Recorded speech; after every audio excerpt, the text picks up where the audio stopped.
Hi, and welcome to the Crit Hit Wild podcast, where we cover all things Marvel Crisis Protocol, and we do a new character every week.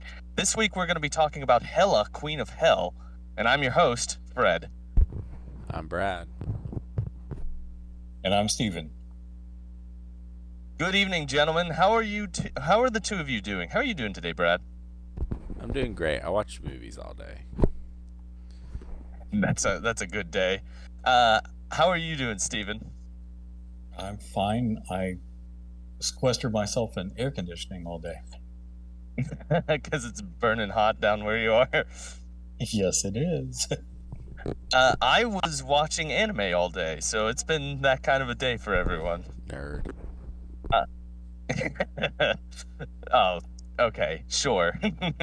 I want to call out that we missed last week, largely due to because we just couldn't make the scheduling work between us. Because I couldn't record at the normal time and no one could accommodate me. That's correct. And here's the thing: we can make do without anyone except for Brad, because Brad's the person who does the recording. So, without Brad, the show doesn't happen. And yeah, so we're back this week, and we hope to be back for the foreseeable future. We rarely miss a week, so yeah, we rarely miss. We do every once in a while, but we'll miss here and there. But usually we're pretty good. All right, talking about AMG news, there's nothing. No AMG news. We're in a dry period, and we do have games to talk about, though. Games of MCP. I know that Brad and I have games. Steven, do you have any games that you want to talk about? No, I haven't been playing any games lately because my travel back to Ohio and then back to here. So I should get a couple of games for the foreseeable future, though. Okay. Well, Brad and I participated in a small scramble. This was actually 2 weeks ago, the Thursday before the last Thursday, and we played a grand total of 2 games each, and neither of them were against each other. That's true. But yeah. I played against Borka, and I played against. Did I play against CJ in that event? Yes, you did. Okay. I question that because I played against Borka and CJ this most recent Thursday also, so I'm getting my wires crossed. Well, in my first game against Borka, I want to tell the listeners, I have moved away from Web Warriors, and I am now trying out Wakanda. So I've thrown together a Wakanda list, and I have been testing stuff out, just trying out what works, what doesn't work, trying to figure out how to actually play this affiliation. And what that means is my next couple games, I'm getting essentially just stomped on, because I don't know enough about the affiliation to know how to make it work yet. I'm not the type of gamer who can just pick something up and be good at it. I have to get reps. I have to practice over and over again. And I'm not there yet with Wakanda. But I played in both games that I played in the scramble. I was trying out using the Killmonger Usurper. That's the newer Killmonger, and some would say the worst Killmonger. I know I would, because he basically didn't do anything in either game. That's largely because I didn't know how to use him correctly. It's also because Borka knew how to isolate him and how to not have him get anything done, and CJ killed him really quickly. So, I mean, I guess that's just how it works. He's kind of a limited model, if I'm going to be perfectly honest. Well, anyway, I got crushed in both of these games. Hey, Brad, why don't you talk about the games that you played? My first game was against CJ. It was Hammers and Super Scoundrels at 20 points. So I played the 18-point list I normally play. Wait, that doesn't work out. I played a weird list. I don't remember what it was. I know I had Magic, Psylocke, Sinister in there, so I had another 3-pointer. Maybe a blob. And if my memory from 2 weeks ago is correct, Apocalypse sat on the middle point and did very little, while all my other guys killed spiders, and I won 60-11. And then I played. I was gonna ask if this was actually Apocalypse or if you were trying something else out, but you answered the question there. No, this is Apocalypse because it was a tournament, so I was gonna try Apocalypse. Right. I was gonna play Apocalypse on this night anyway because I want to try out a couple things. So I haven't had Beast in my list. I want to try him out, and I really want to try Gambit out.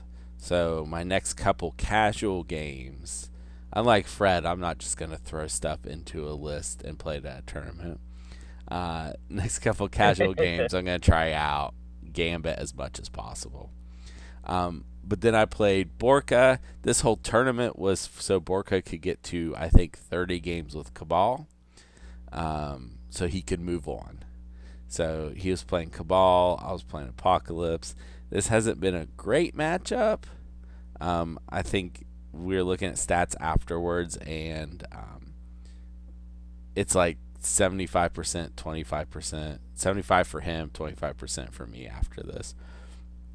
But it was Montesi and Intrusions at 18 points. So we're playing Intrusions at 18 points. I'm feeling really good about this. And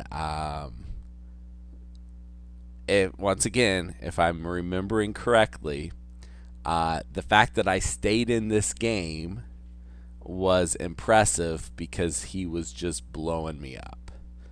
That is my memory of the game. This ends up 17-14, and it was a close game all the way through, despite him just taking my models off the field. Okay.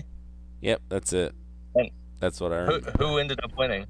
Oh, Borka. Sorry, Borka beat me 17. Okay. So I finally lost a game on Intrusions at a tournament.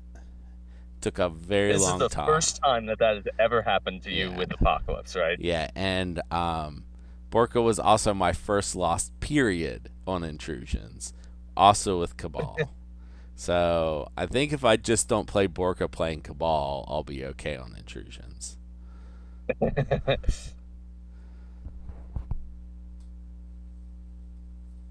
Okay. How was your second game?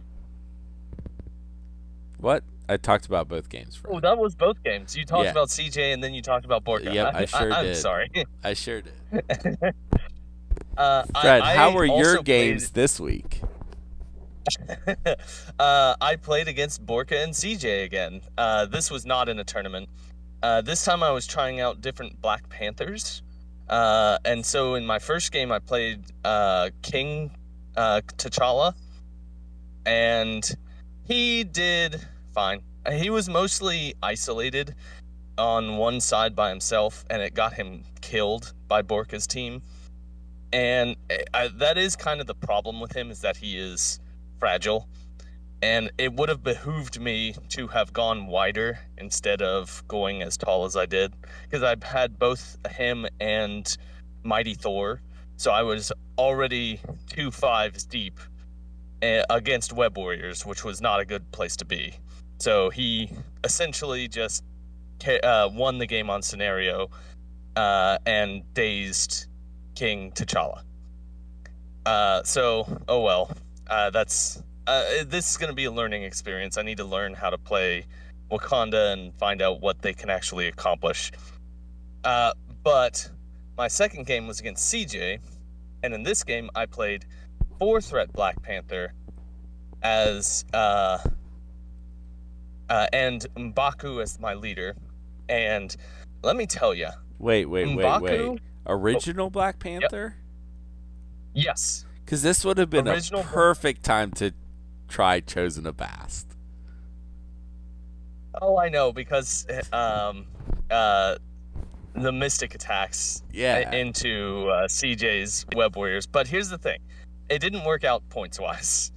I forget exactly how the points shook out, but, like, I would have been hard-pressed. I probably could have made it work, but I might not have been able to take Mighty Thor, and I wanted to take Mighty Thor. So, I was playing 4-threat Black Panther. You guys, 4-threat Black Panther is too good. I think he's got a little bit too much good stuff on him. He counts blanks against physical and energy just innately. No range, just he counts blanks. That rules. And then he's a long mover. And then he's got Mantle of the Black Panther, which means that he gets to reroll any of his attack dice during his activation. Like, you can use it once, and then for all attacks that activation, he can reroll any. That's crazy. That's really good. He's got a great kit on him, and I look forward to using him more and more. And then M'Baku, just the model of M'Baku himself, he kicks butt. And then his leadership, I think, is also pretty solid. And it saved me a few times from being pushed off of points by CJ's Web Warriors. So, yeah, and this is my first win with Wakanda. I won this game. It was very close at the end. I think I actually won it 17-16. Like, I won it by 1 point, and had at one point CJ was trying to fish out one power to be able to do a Venom Blast against Black Panther, and if he had done that, I would have dropped my point, and he would have won the game because he would have picked up that point. But he failed to get the power he needed to do that. Like, he did a web blind kick, and he did no damage. And if he had done 1 damage, he would have won the game. So that's how close this game was. But I pulled out a win. It's my first win with Wakanda. I'm looking forward to many more, hopefully. We'll see. We'll see. Right. But, yeah, it's going to be a while before I can actually win with this team. I'm still figuring out the shape. I'm still figuring out exactly what models to, like, lean on.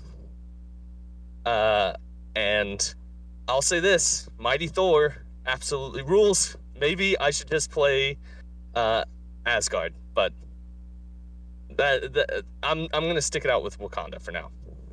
All right. Those are the games that we've played recently.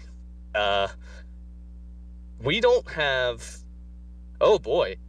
We don't have anything to talk about in regards to trivia. We don't have trivia this week, and we don't have any special things to discuss as a group. So does that mean that we're going to just immediately hop into talking about the person we're here to discuss? I don't see why not. All right. Well, let's move this right along. We're here today to talk about Hela, Queen of Hell, otherwise known as Hela. Her defenses are 4, 4, and 4. 4s across the board. She has 6 stamina on her front side. And is this correct? Does she have 4 stamina on her backside? She sure does. That seems wrong. She is a threat value of 4. She is a size 2 and a movement speed of medium. Hey, Brad, why don't you do her attacks? Okay, her first attack is Hellforged Blade. It's range 3, physical, 5 dice, 0 cost. Gain power. Yeah, it's called power. Power equal to the damage dealt, and wild bleed after the attack is resolved. Her second attack is Mystic, claim soul, range 4, 6 dice, it costs 1. And if it deals damage, she gains a captured soul token. And her last attack is physical, Reign of Hell, range 3, 7 dice, it costs 3. If the target character has the bleed special condition, it does not count wild results as successes when defending against this attack. and has wild explosive. Before damage is dealt, enemy characters within 2 of the target suffer 1 damage. And those do All not right. change on the back. Okay. Steven, why don't you do these first 2 superpowers? Uh-oh, have we lost Steven? I was on mute. Sorry. Oh, okay. Okay, there you are. Well, I was sneezing, coughing a little bit, so I apologize to That's our all right. listeners. Army of Hell. It will cost you 0 power. Discard 1 or more captured soul tokens. We will get that momentarily. During the next Hellforged Blade or Reign of Hell attack made by this character this turn, add 1 die to its attack roll for each captured soul token that was discarded. If a captured soul token was discarded after the attack is resolved, the target character gains the Bleed special condition. The superpower can be used once per turn.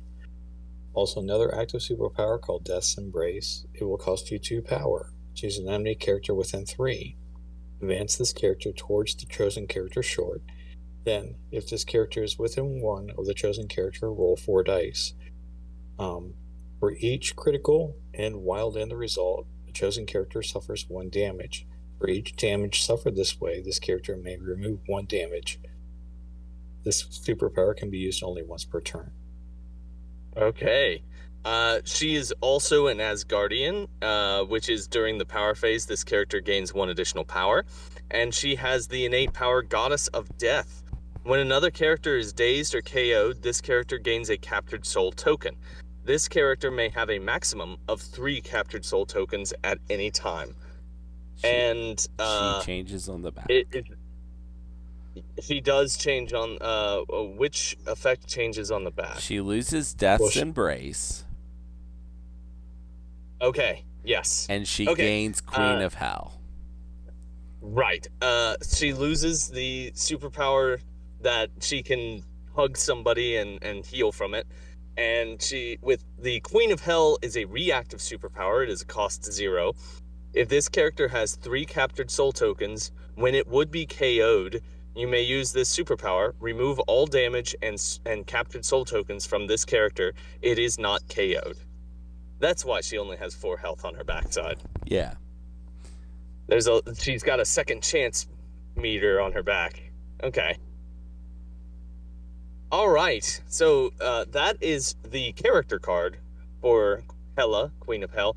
I should also state that Hela is only affiliated with Asgard. That is the only affiliation that she is a member of. What do you guys think about her? What do you think about this character, Steven? I've played her before, and she has a little bit of nuance, but she's not bad. It's just that she's in that 4 slot, and she competes with a lot of other 4s that the community expresses as being better. I mean, she's in the slot with the affiliation that she is a member of. She's competing against Beta Ray Bill and Lady Sif. 2 very good 4-threat models. That is. Oh, sorry. Go ahead. The number one knock on her is that she does not have a character or terrain throw. Yep. Yeah. She can't throw terrain. She can't auto deal damage. I guess that's not an auto deal damage, but it's a great way to deal damage. And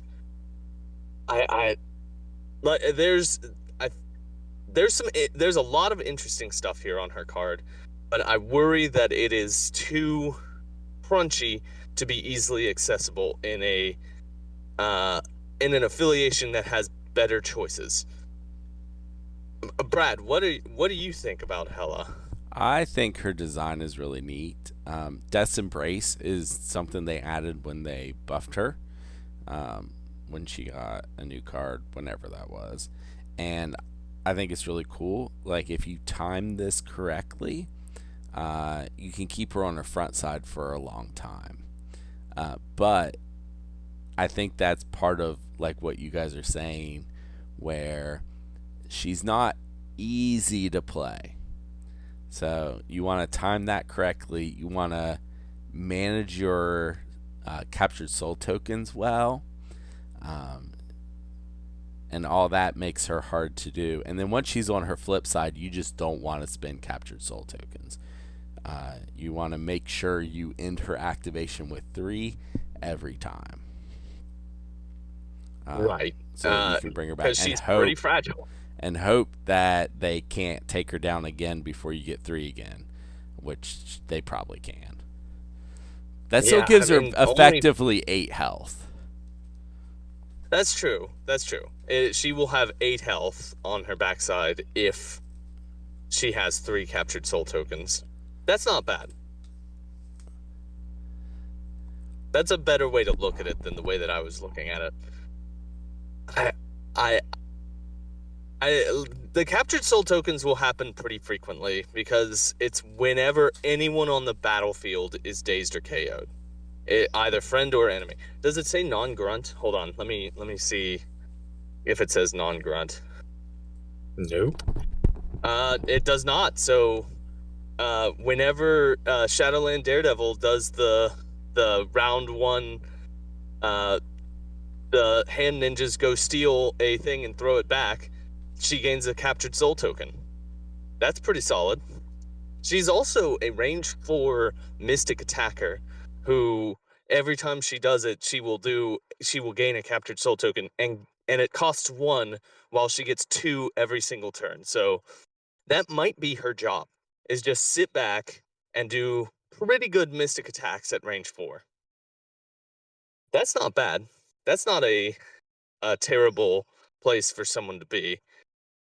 I just every time that I start talking about the good stuff, I think about how effective Beta Ray Bill is on the battlefield, and I think like and how good Lady Sif is, and I think about having her in their place, and it just never feels right.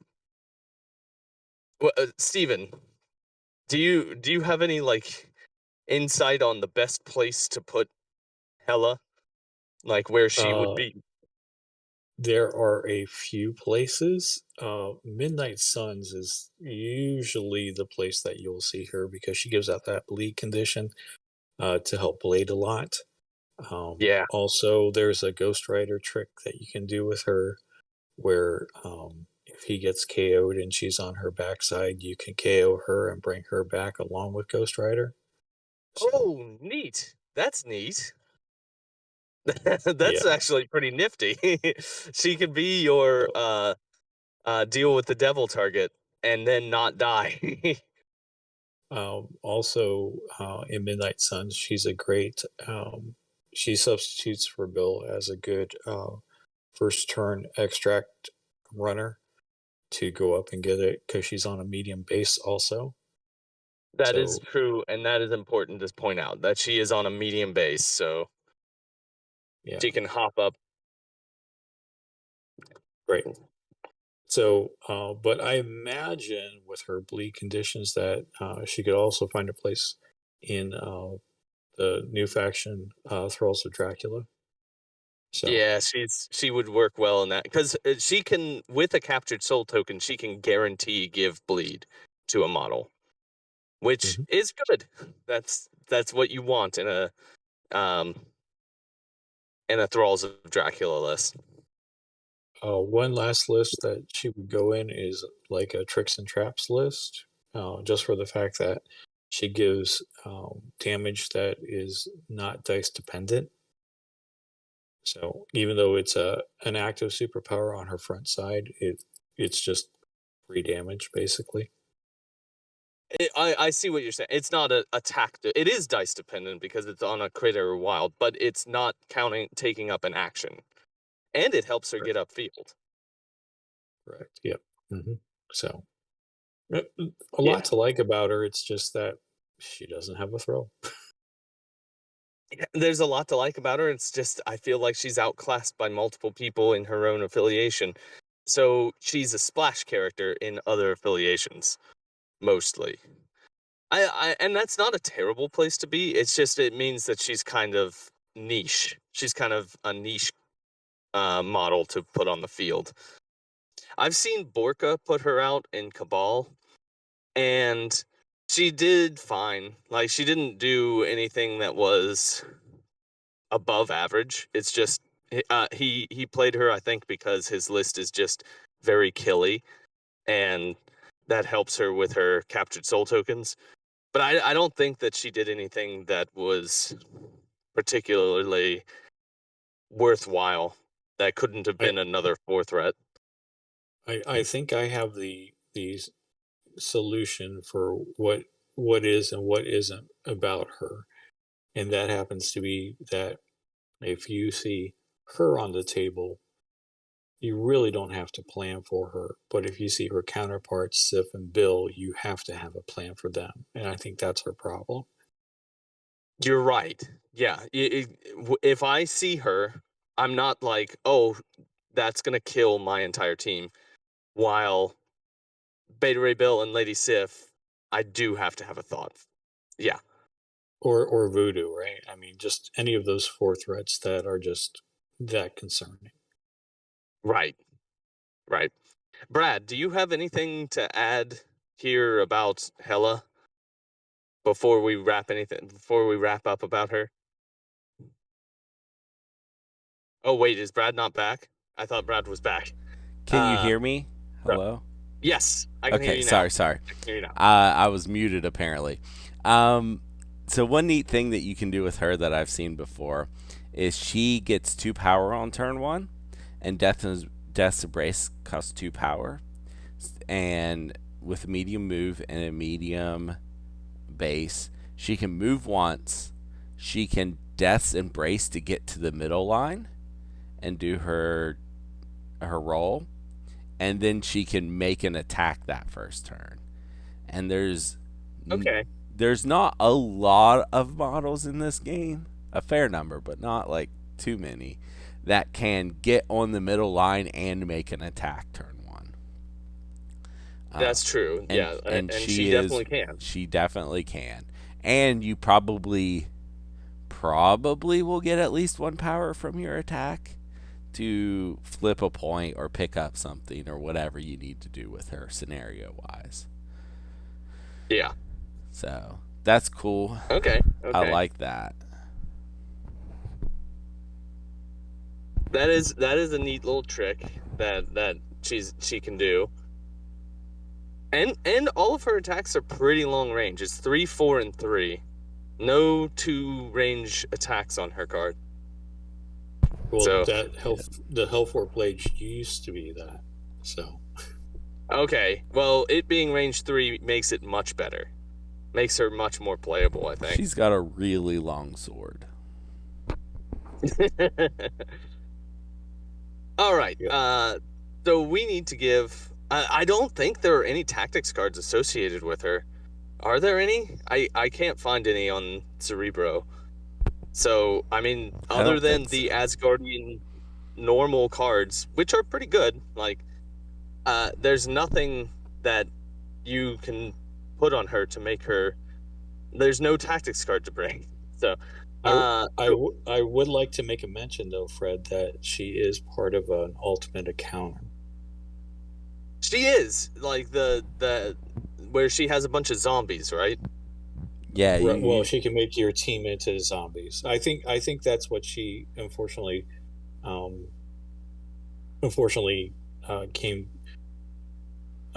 was her downfall, is that they made her kind of specifically for that. So. Oh, okay. Well, that came out. That's why that came out much later. But everything's in production for months. Yeah, and that's true. That's true. Yeah, so all right, we need to give her a letter grade. I feel like she is outshined in her point class by a lot of models. That's the case for a lot of models, but I think that she's not bad. She has a lot of good stuff on her card, and she was really helped out by the buff that she caught. The question is it enough to make her worth bringing? And aside from some really corner cases, I don't think it is. I'm tempted to give her a B- to a C+, and I think I'm going to give her a C+, because I feel like she is functional. She's fully functional.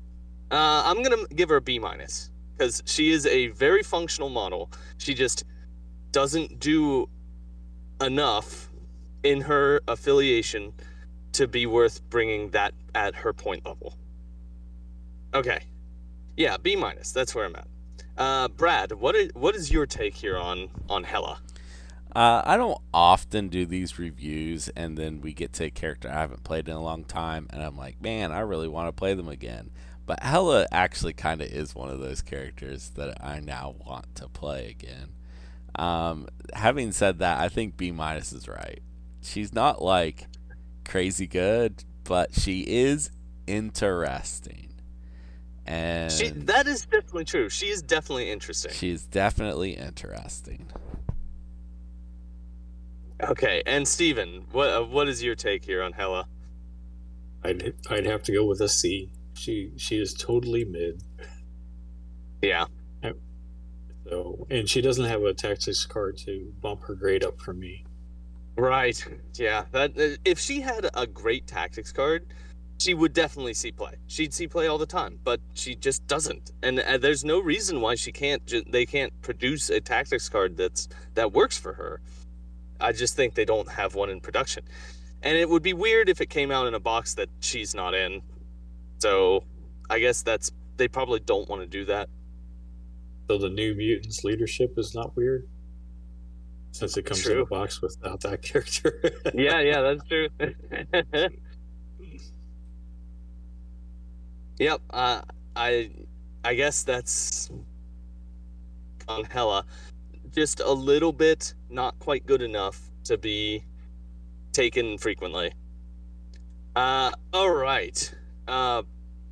Boy, we are flying through this episode. There was a chance that Brandon could join us, everyone, if he got back from work at an appropriate time. And it's looking more and more like we will be done with the episode before that happens. So, Brad, do you have any comic books that feature Hela, Queen of Hell? I sure do. She's been in some, believe it or not. The first one that I'm going to recommend, as I often do with a character like this, is her first appearance. Journey into Mystery 102 by Stan Lee and Jack Kirby. The weird part about this is she is not in the main story. She is not in the backup story.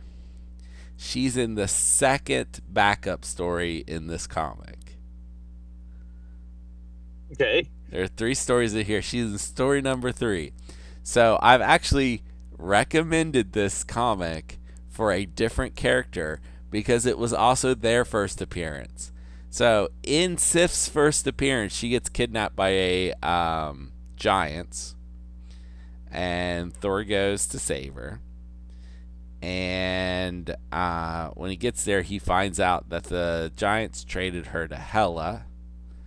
So then he has to go save her from Hela. And there's also a prophecy at the beginning of the story. And Hela's involved with that prophecy, and it's an important one for Thor. And you'll have to read the story to figure out how all this stuff goes together. Okay. But that comic is both the first appearance of Sif and Hela.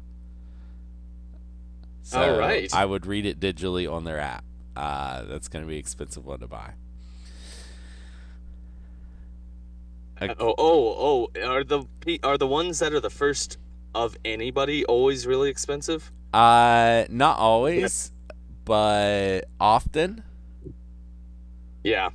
Often the first appearance of a character. Fred, do you know what the highest value comic ever sold is?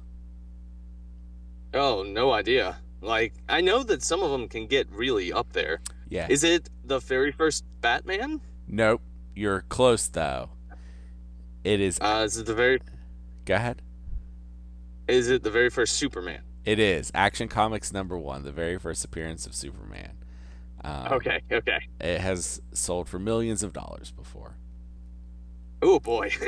Uh, Yeah, I say oh boy, but I feel like that sort of thing is a little bit in the past. The more modern version of that is an inbox sealed copy of Super Mario 64 sold for multiple $1 million a couple years ago.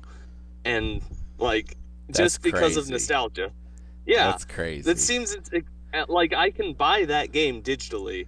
Oh wait, actually, can I? I actually don't know if I can, but Probably for like it's not a game, $5, right? Yeah, $10. yeah. It's not a game that's hard. It is Nintendo that you would be buying it from, so it would be like $60. But That's it ridiculous. wouldn't be multiple. Hey, that's Nintendo. That's how that works on their system. But it would be it's a lot less than millions of dollars. It's got to be Yeah. just like sitting on someone's shelf and it's Yeah. a display piece. Not very many comics anymore are worth very much. Like there are still people who buy comics and collect them, and they'll buy like first appearances of new characters and stuff. But none of those are worth anything, except Walking Dead #1. That one's worth a lot actually. So Oh, if you're out there and you really? have especially I I've read Walking Dead #1. as like a single Like, issue. oh, I don't know. It may have been in a compendium. Yeah. No, Okay. especially a first print run of Walking Dead #1 is worth quite a bit of money. And it's like the only modern comic that's worth anything because Walking Dead blew Okay. up and Okay. got really famous, and everybody loves I Walking mean, Dead. there was a whole bunch of shows about it. There were so many shows. That's crazy. Okay. One of them, like, they're starting a new show, Fred. It's about I know. Daryl and Michonne, right? Daryl and Yeah, I think somebody. so. Anyway, Boy, it is overstayed its welcome. yeah. All right. Next comic, Thor 360 through 362. This is by Walt Simonson. He wrote and I almost said wrote and directed. He wrote and drew these comics. Odin is missing again. I mean, he just does that sometimes. He's usually taking a nap. And Thor decides he's going to Hell to free the mortal souls that Hela has captured. But first, he has to figure out how to get there. And that's only the start of the problems. So, like, and there's an entire issue of Thor trying to get to Hell. And then he gets there and he finds that it's a paradise, and he doesn't really want to mess up paradise. But that turns out not to. This is Hell with one L, right? Yes, Hell with one L. And he doesn't want to mess it up, and he doesn't really want to leave, but then he figures out that that's all a trick, and Hela pops out, and luckily Thor has figured out what Hela's weakness is, which I'm not going to share here. Read the comic. And so that's like a whole issue of him dealing with Hela. And then the third issue is him and the people he saved trying to get out of Hell, and Hela attacks them again. And this is the issue where Scourge, the executioner, gets machine guns, which is like pretty famous. Weapons of Midgard. Yeah, which is a pretty famous like thing in the comics, like reading areas. I don't know what word I'm trying to look for there, but so then they have to escape Hell, and that's a whole big thing, and that's a whole issue all by itself. So it's really a 3-part thing of getting there, dealing with it, and then getting out. So that's fun times. My final story is Unworthy Thor 3 through 5, and this is a way more modern comic. This is by Jason Aaron, and I think it must be Olivier Coipel, or it could be Oliver Coipel. I don't know. There are other artists on this, but he's the main artist. A disguised Hela visits an imprisoned Thanos and suggests they team up. Thanos asks her to steal an alternate reality Mjolnir from the Collector. Fred, do you remember the Collector from the MCU? It's Benicio del Toro. Yes, it's the guy from the very first Guardians of the Galaxy. Yeah, he's shown up in He lived other on a giant movies skull. too. You know what his thing Okay. is? He's an elder of the universe. There's a whole group of these, but you know what the Collector does? I have a wild guess. Go ahead. Does he collect things? He does. Okay. And then Thanos sends backup with Hela, not knowing it's Hela, and that's Proxima Midnight and Black Swan. And then the story continues, but I don't like to completely spoil the stories so that people will go and read them. But if what I said sounds interesting, read that. It's only 3 issues. Okay. And Thor is unworthy. He is in these unworthy. issues. Yeah, he Interesting. has. So what happened was this thing. It was called. Oh, what was that event called? I don't remember. But a bunch of secrets came out about people, and the Watcher was killed. That's how the secrets came out, because they stole his journal. I don't know. And one of those secrets was whispered to Thor, and it made him unworthy for a while. Huh. Okay. And I'm pretty sure So he this couldn't series carry is after. Mjolnir? No, he could not. And this is when I believe this is the first time when Jane Foster picks up the hammer and becomes Mighty Thor. Oh, okay. See, it's all connected. Okay. So we'll probably we may get an unworthy Thor model for MCP at some point, where he's carrying his axe. A 3-threat or 2-threat model Thor. Well, he still has a magic axe and a metal arm because he gets his arm cut off. Okay. Goodness. Yeah. Okay. Well, that'd be cool. All right, Brad. Well, thank you for those comic book recommendations. I guess the only thing that's left is my non sequitur recommendation. So I'm going to give 2 here. I'm going to give 2 recommendations. Kate Blanchett played Hela in Thor Ragnarok very well in a very good movie. I think it may be one of the best movies in the MCU. And she's great in it. She's great as Hela, Queen of Hell. So I'm gonna give a movie that stars Kate Blanchett, and it's one that Brad will appreciate because he's been watching a lot of these movies recently, and that is The Life Aquatic with Steve Zissou by Wes Anderson. I've seen that one. Yeah, it has Kate Blanchett. She's the kind of love interest / wife / ex-wife of the main character, played by Bill Murray. This movie is, it's Wes Anderson-y as hell, and if you like that, then this movie is for you, because this is one of his more Wes Anderson-y movies. Bill Murray's great. Kate Blanchett is very good in this.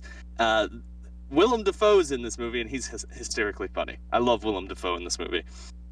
And I really like... I'm a fan of Wes Anderson, and this is one of his better movies. Okay, the second movie that I'm going to recommend is... So, Mission Impossible: The Final Reckoning came out recently, and so I'm going to recommend Mission Impossible Fallout. A much better movie. And maybe one of the best Mission Impossible movies ever made. Fallout's the one with Superman, right? Yes, Henry Cavill. Yeah, that's a great movie.